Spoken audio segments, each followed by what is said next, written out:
Agora, a gente conversa com o vereador Dr. Zé Gino, que nessa reunião pode até ter saído como um patinho feio, né? Esteve ali na tribuna por 3 vezes, discussando e tendo os seus requerimentos e solicitações rejeitadas aqui. Como é que o senhor se sentiu, doutor? Senti com um dever cumprido, né? Que, na realidade, as 3 emendas foram a emenda à Lei de Diretriz Orçamentária. Explicar bem à população que a minha emenda foi no sentido de todas as vezes que o prefeito pudesse ou precisasse pedir uma suplementação. O que é suplementação? Locar uma verba no orçamento que está em uma rúbrica para outra. Então, todas as vezes que ele for mudar isso, que o projeto ainda vem, da lei de orçamento ainda está para vir, vai ser aprovado, né, nessa casa. Então, todas as vezes que ele for mudar alguma rúbrica de despesa, ele teria que mandar para essa casa, para que essa casa aprovasse ou rejeitasse. E da forma que veio o projeto, no seu artigo 48, vem na íntegra dando liberdade para ele relocar isso em 20%, sobre o orçamento geral. Isso que vai dar em torno de entre 36 e 40 milhões de reais que ele pode mexer, por conta do artigo 48. E nós tínhamos colocado da seguinte forma, que para a abertura de crédito suplementar só poderá, por meio de lei, aberto por decreto executivo e autorizado pelo Poder Legislativo Municipal. A minha emenda foi nesse sentido. E ele não poderia mexer sem passar por esse poder. Então a emenda foi nesse sentido, a emenda 40 do artigo 48, os seus incisos 1º, 2º, 3º, 4º e 5º, foi uma das emendas. A outra emenda foi a emenda 02, que fala do artigo 49, onde na íntegra diz que o prefeito pode duplicar o que foi aprovado no 48. Então, duplicar significa, em vez de 20%, passou para 40% no artigo 49, onde o artigo 49 ele fala de vários assuntos, Gonçalves. Inclusive, abrange a todo o orçamento, porque ele fala, está aqui, com pessoal, despesa com pessoal, encargos previdenciários, pagamento da dívida pública, custeio de programas de educação, saúde, assistência social, defesa civil, situações emergenciais, epidemias, catástrofes, bem como investimento para recursos de transferência voluntária das emendas federais de estados e União, pode ser estadual ou federal, também está liberado ele. Observando o parágrafo 1 do artigo 8 da Lei Complementar número 101, 4 de maio de 2000. Então, isso para ele pode mexer em 40% tudo isso. É tudo, 40%. 40% de aproximadamente 200 milhões, que é 186, vai dar quase 80 milhões, entre 70 e 80 milhões. Vai depender do valor que vai vir a lei do orçamento anual. A gente não tem o valor exato. É uma suposição de cálculo, né? Eles falaram que vai variar entre 180 a 200. Então, eu não posso ser específico agora. Mas se for 180, 72 milhões que vai poder mexer. 180 vezes 2 dá 76 milhões. Então, é muito dinheiro para passar sem nós sabermos. Do ponto de vista de a gente perde o direito de fiscalizar, eu tenho um ponto de vista diferente. A gente não perde o direito de fiscalizar, concordo. Mas pode fazer essa modificação sem dar conhecimento a gente. E muitas vezes, quando for fazer essas modificações pode ser feita com um decreto lá próprio, interno, resolve lá. E quando nós viemos saber, a coisa já tem passado, já tem gasto esse recurso, já tem tirado muitas vezes de um lugar que não era bom para a administração tirar, de uma educação, de uma saúde, de uma obra que é importante. E ele pode tirar, pode botar, porque vai tirar em torno desse percentual. Você tem que entender que o orçamento vem de 180 a 200 milhões de reais, mas a gente tem que ver que na realidade ele não chega a 130. Isso é uma previsão. E só que a lei autoriza sobre a previsão, né? Sobre a previsão. Então ele vai fazer a conta sobre a previsão. Quando puxar para a realidade de 130, vai mais de 50% do total. Porque se disser que vai gastar 76 milhões em cima do real de 130 milhões, é mais de 50%. E nesse orçamento existe uma despesa fixa que é com a folha de pagamento, com os encargos, energia, água, material do expediente, aquelas despesas que se tem de toda forma, que é necessário para funcionar a administração, e essas despesas vão girar em torno de 60% do orçamento.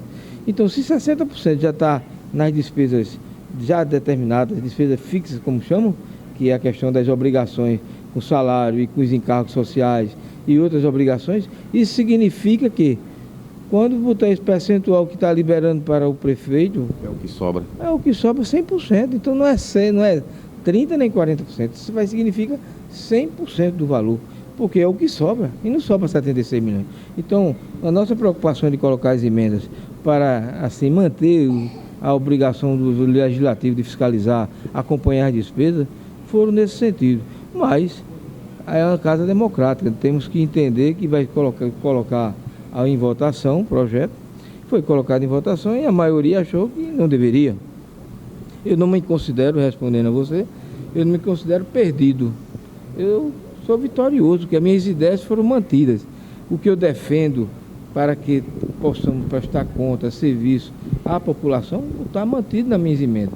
Agora, quero saber para um ano a suplementação. Se suplementar dentro desse valor, não vai passar por essa casa. Nós não vamos ter o conhecimento. E não entendo, é porque até agora, todas as suplementações que aconteceu esse ano, todas foram aprovadas. Recentemente, uma de 7 milhões e pouco, onde foi aprovada por unanimidade, porque veio o secretário aqui nessa Casa de Finanças, veio o contador da Prefeitura, explicou a necessidade, onde ia realocar essas dotações, para que pudesse funcionar bem a administração, e não teve oposição nem situação.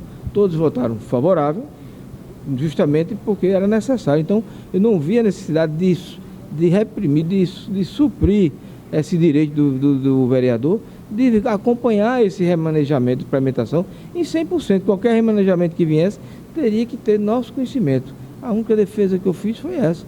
E esse direito não é meu direito de Zé Gino, do vereador Zé Gino. Esse eu briguei pelo direito dos 15.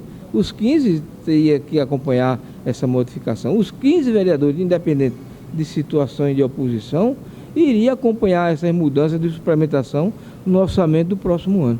Mas não entenderam e a gente tem que aceitar o resultado da votação. Eu fiz a minha parte e cada um deve ter feito a sua com a consciência tranquila. Eu, inclusive, pedi para Marco Sérgio esperar para a gente fazer essa entrevista, porque, ao mesmo tempo que esses seus requerimentos foram rejeitados, mas o senhor usou a tribuna também para mostrar que as discordâncias dos projetos, das ideias, não interferem na amizade de vocês, né? De forma alguma. A gente está aqui defendendo ideias, né? Embora eu fui, no meu amigo Marco Sérgio, chegou até umas ofensas entre linhas, que, como por exemplo, que eu estava mentindo quanto à questão da audiência pública. Eu pedi para a participação do vereador Juarez, e foi aí ele entendeu, quando o Juarez mesmo explicou, que não é ofício, estava lá, mas não era audiência pública. Não era audiência pública, eu não menti quando eu disse que não era. Porque a audiência pública tem que entrar na ordem do dia, numa sessão, e ser votado na outra. Isso é o regimento, a audiência pública é isso. E a audiência pública é uma coisa mais aberta. Na audiência pública participam os vereadores, participa a população em fazer pergunta. E esse ofício que foi enviado não poderia passar. Isso que também ele estava entendendo diferente, mas aí quando foi perguntado ao presidente dessa casa, e ele confirmou que o que eu estava colocando, eu tinha uma certa razão. Posso não ter 100%, mas eu tinha pelo menos 70% de razão, no sentido que a população não participaria nesse modelo de ofício de convocação do presidente.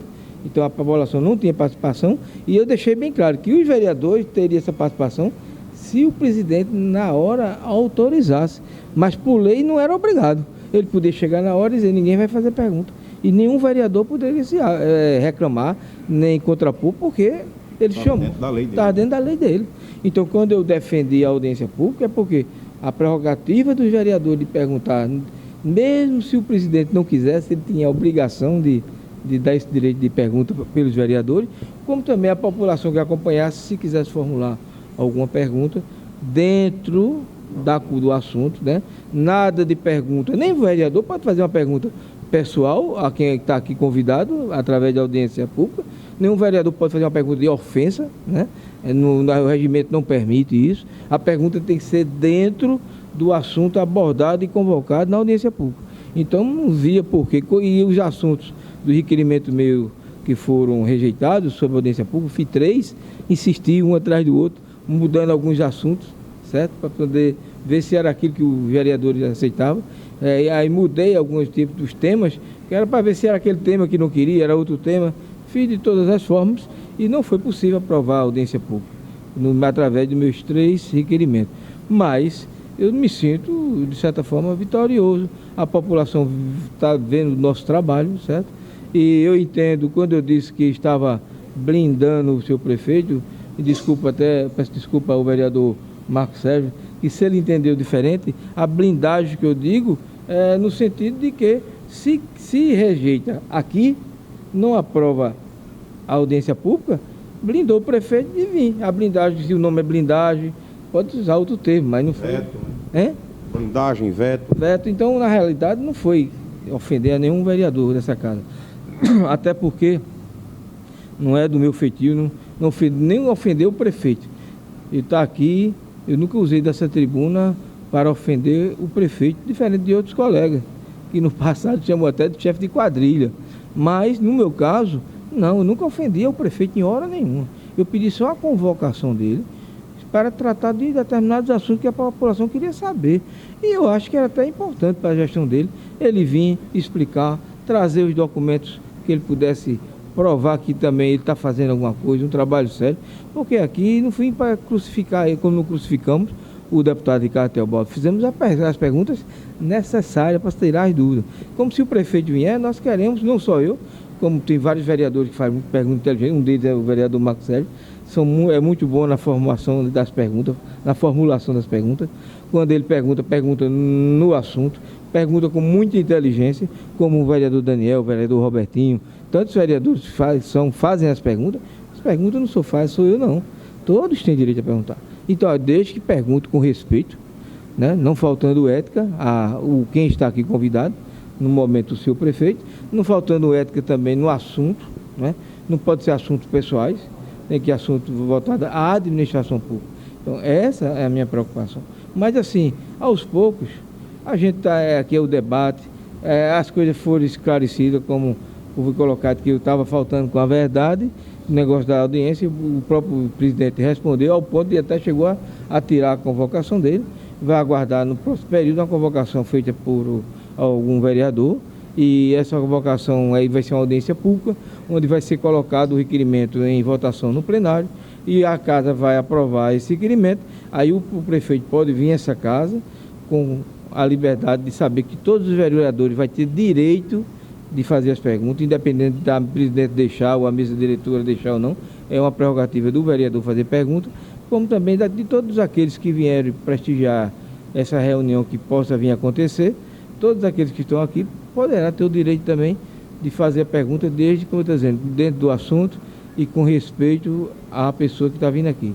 Não é só porque é o prefeito. Qualquer um que vem aqui na audiência pública merece o respeito dessa casa, e as perguntas terá que ser em cima de dúvidas, de esclarecimento, que é o que tantos vereadores querem, como a própria população.